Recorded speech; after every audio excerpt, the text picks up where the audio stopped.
এই ছেলেটা টাকার জন্য তার বাবার মাথায় আঘাত করে, তাকে একদমই শেষ করে দিতে চায়। এইদিকে সেই লোকটা অজ্ঞান হয়ে পড়ে যায়। ছেলেটা কি করলো, সেই লোকটাকে তার জায়গা সম্পত্তি নিজের করে নেওয়ার জন্য একটা বস্তা করে নিয়ে যাইতেছে। এখন বোনটা এসে বলে, ভাই বাবাকে দেখেছো কোথাও? বলে, না আমি দেখি নাই। তা বলে যে, তুই বাসায় যা, আমি একটু আসি কাজ কইরা। বোন বলতেছে, ভাই এই বস্তার ভিতরে কি? সে বলতেছে যে, বস্তার ভিতরে কিছু না, খাবার নিয়ে যাইতেছি গরুর জন্য। এটা বলে আর কি, সে বোনকে একটা ভুলভাল বুঝাইয়া ওই জায়গা দিয়ে বস্তাটা নিয়ে চলে যায়। এখন সে বস্তাটা নিয়ে মাঠে চলে আসে। সে অন্য একটা লোকের সাথে কন্ট্যাক্ট করেছিল যে এই লোকটাকে এনে তারা কেরোসিন দিয়ে একদম শেষ করে দিতে চায়। তারপরে এই লোকটাও মানে এই তার ছেলের সাথে হাত মিলিয়েছে। তারপর তারা বস্তাটা এক জায়গায় ফালাইয়া সেটার উপরে কেরোসিন দিয়ে সেটাকে একদমই শেষ করে দিতে চায়। জানেন তো বস্তার ভিতর কি আছে, মানে কাকে তারা আঘাত করে এই জায়গায় এনেছে। তারপরে আগুন জ্বালায় ওটা একদম পুড়ে শেষ করে দেয়। কি পাষাণ ছেলে, মানে টাকা পয়সার জন্য সে তার বাবাকে শেষ করে দিল।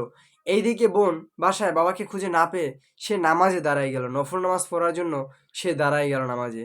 সে নামাজ পড়তেছে, এইদিকে ভাই তার কাজ সেরে বাসায় এসেছে। এসে দেখে বোন নামাজ পড়তে আছে। বোন সালাম ফিরিয়ে যখন আল্লাহর কাছে দুই হাত তুললো, তুলা বলতেছে, আল্লাহ তুমি আমার বাবাকে ফিরিয়ে দাও, আমি বাবাকে ছাড়া থাকতে পারতেছি না। এইদিকে দেখে বাবা বলতেছে যে, মা তোর কি হয়েছে? এই তো আমি। এটা দেখার পর মেয়ে অনেক খুশি হয়ে গেছে, বলে, বাবা তুমি এসেছো। দৌড়ে গিয়ে মেয়ে তার বাবার কাছে যায়।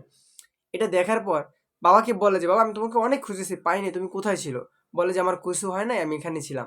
ছেলেটা এটা দেখার পর সে দৌড়ে ওই মাঠে চলে যায়, যে আসলে তাকে আমি এই জায়গায় রেখে গেছি, সে ওই জায়গায় কিভাবে গেল।